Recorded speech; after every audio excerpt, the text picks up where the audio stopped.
네, 조금 전 아메리카 라이브에서 언급해주신 엔비디아는 현재 3.6% 강한 흐름 가져가고 있고요. 3대 지수는 여전히 다우 지수만 하방 압력을 받고 있는 상태입니다. 이에 더해서 조금 전 나온 속보도 함께 전해드리도록 하겠습니다.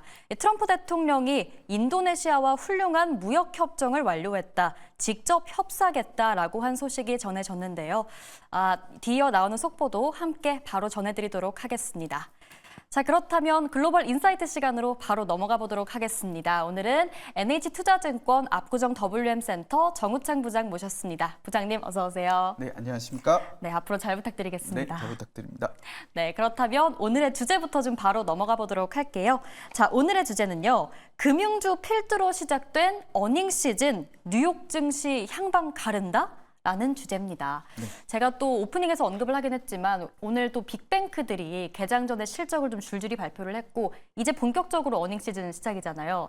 우리가 2분기 실적 시즌에서 주목해야 할 점이 있다면 어떤 게 있을까요? 네, 오늘 이제 JP 모건 필두로 해서 블랙록과 웰스파고 이런 시티은행들 실적이 나왔고요. 제가 방송 들어오기 전에 실적을 봤는데 대체로 기업별로 조금씩 내용 차이는 있었지만 대체로 역시나 양호한 실적이었습니다. 그쵸. 그리고 25년 2분기 실적 시즌 같은 경우는 우리가 2분기를 지나면서 관세도 있었고요. 그다음에 중동 이슈도 있었고 매크로가 굉장히 혼란스러운 시기였기 때문에 우선은 기업들에 대한 실적 기대치는 좀 낮은 구간입니다. 예, 그리고 기업들이 실적을 발표하면서 과연 관세에 대한 영향은 어떻게 나타났을지, 그리고 향후에 가이던스는 어떻게 발표를 할지 이 내용 부분이 중요하고요. 네. 그리고 기본적으로 미국 기업들의 실적은 예상치보다 잘 나오는 게 항상 그 컨센서스거든요. 네. 그래서 지난 1분기도 S&P 500 기업의 한 78% 정도가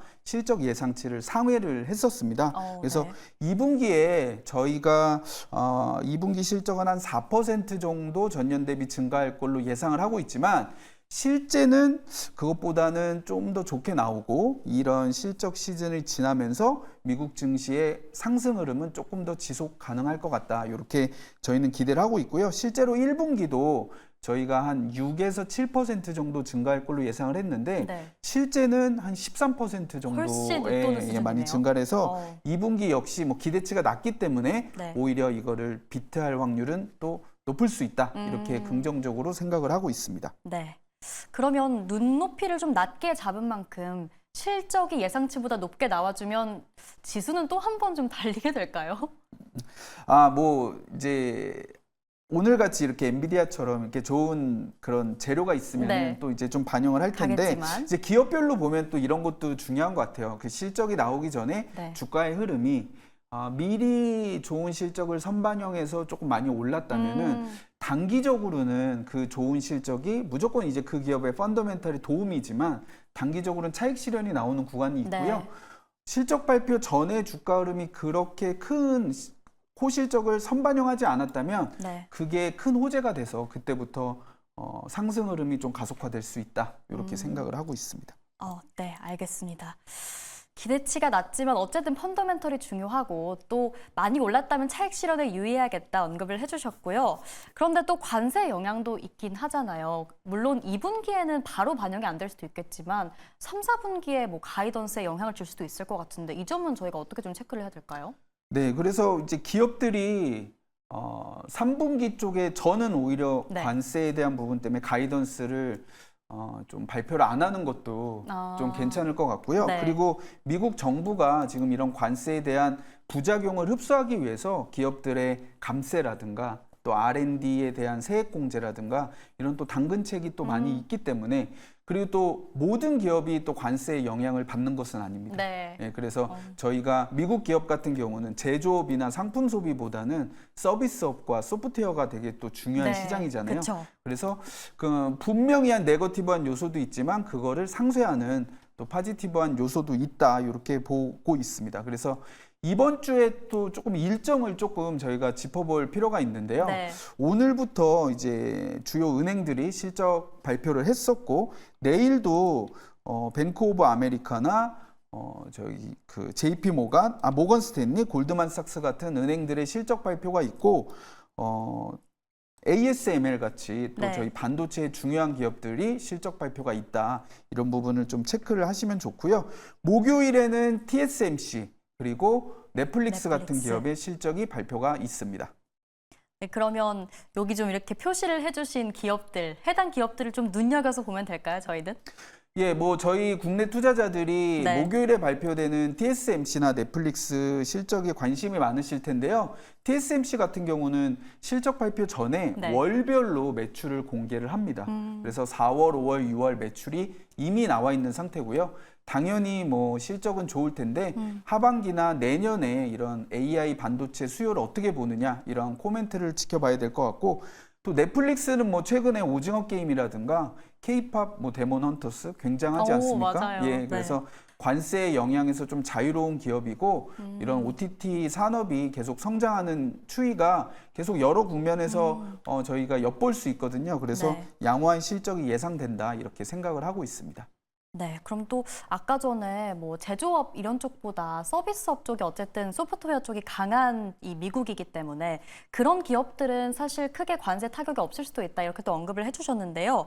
일단 AI가 좀 대표적일 것 같아요. 네, AI 맞습니다. 기업들의 실적은 좀 어떨지 궁금합니다. 네, 우리 투자자분들이 미국의 지금 이런 관세에 대한 영향 그리고 트럼프로 인한 매크로 불확실성 충분히 실적에 불확실한 부분이 맞는데 저희가 이런 영상들을 보면은 대부분 이제 부정적인 내용들이 많이 전달되잖아요. 네. 그래서 저는 좀 밸런스를 맞추고자 좀 긍정적인 부분을 말씀드리면 우선은 AI 반도체나 데이터 센터, 클라우드 같은 경우는 이제 이런 밸류 체인이나 시장 흐름을 봤을 때 굉장히 지금 다시 한번 수요가 점프업하는 그런 게 좀 나타나고 네. 있습니다. 그래서 AI 관련된 기업들의 실적은 뭐 정도의 차이가 있겠지만 시장 예상을 뭐 준하거나 비트하는 실적이 나올 확률이 높다라는 부분이고요.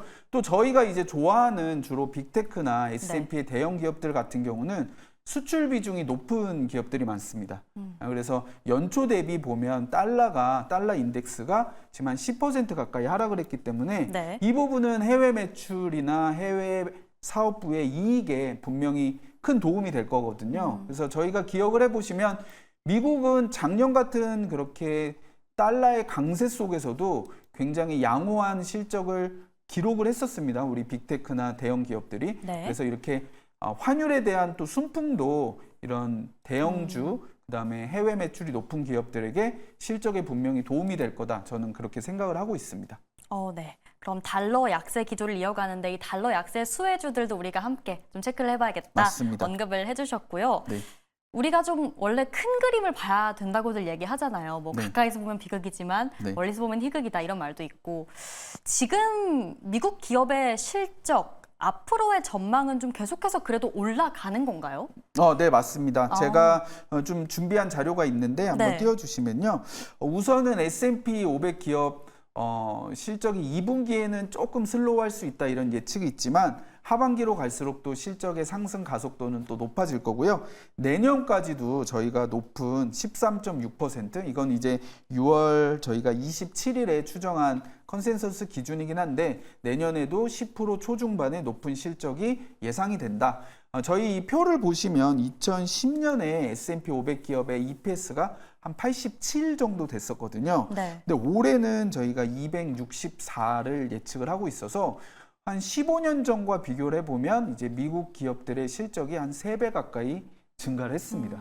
그래서 그에 맞춰서 뭐 주가는 사실 한 5배 정도 오르긴 했습니다. 네. 예, 15년 전보다. 그래서 이런 미국은 항상 올라서 이제 언젠간 떨어지지 않겠냐 이런 걱정을 하실 수 있는데 미국 기업은 사실 오를 만한 이유가 있었다. 그만큼 또 실적이 계속 올랐고 네. 적어도 내년까지는 우리가 실적 상승을 좀 예상을 하고 있기 때문에 기본적으로 미국에 대해서는 조금 긍정적인 시각이 유효하다. 이렇게 저는 말씀을 드리겠습니다. 네, 투자자 입장에서는 또 굉장히 반가운 소식이라고 할 수 있겠네요. 맞습니다. 앞으로 꾸준히 그래도 2026년까지 미국 기업의 실적은 증가하다 언급을 해주셨는데요.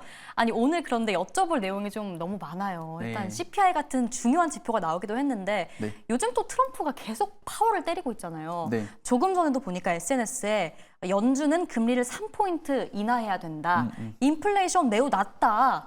우리가 연간 1조 달러를 지금 절약할 수 있다. 이렇게 또 한 번 발언을 막 쏟아내고 있는데 금리 인하가 어떻게 될지 또 이게 우리 미국 기업들의 실적에도 영향을 줄 수 있을지 이런 부분도 좀 궁금합니다. 네, 근데 어차피 네. 금리라는 거는 올해 2번 내릴지 3번 내릴지 1번 내릴지 또 내년에 몇 번 내릴지 이런 부분에 대해서는 이미 정해진 경로인데 시간이 언제 도래하느냐 이제 그게 중요한 거고요. 네.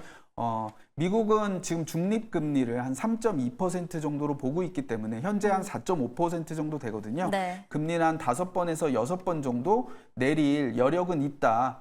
그런 부분이고 오늘 이제 CPI 발표가 있었는데 사실은 예상보다 뭐 조금 낮거나 조금 높게 나왔어요. 네. 하지만 시장에서 우려하는 것보다는 좀 양호하게 나왔기 때문에 금리는 결국은 인하를 할 텐데 이제 그 시기는 이제 또 시간 문제이기 때문에 트럼프 네. 말은 좀 이렇게 이제 한번 이렇게 걸러서 들으실 필요는 있다 이렇게 말씀을 드리도록 하겠습니다. 네, 어쨌든 트럼프는 항상 내려야 한다 이렇게 말을 하다 보니까 네, 그 부분은 저희가 뭐 바로 반영이 된다 이렇게 보기는 물론 어려울 것 같고요. 오늘 CPI 지표가 혼조세가 나왔는데 어쨌든 이 문제에 대해서 시장은 그래도 뭐 위기는 넘겼다. 엄청나게 심각한 수준은 아니다. 이렇게 좀 받아들이고 있는 것 같습니다. 네, 맞습니다. 네, 그렇다면 자 미국 시장의 이 얘기로 좀 돌아가 볼게요. 장기 성과는 결국 실적이다.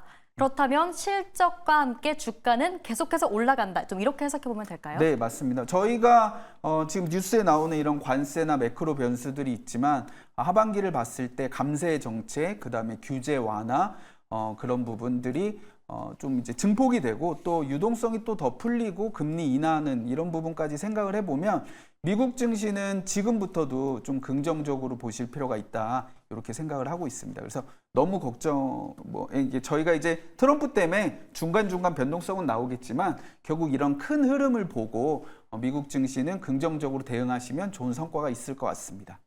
네, 알겠습니다. 오늘 말씀은 여기까지 듣겠습니다. NH투자증권 압구정 WM센터 정우창 부장과 함께했습니다. 부장님 고맙습니다. 네, 감사합니다.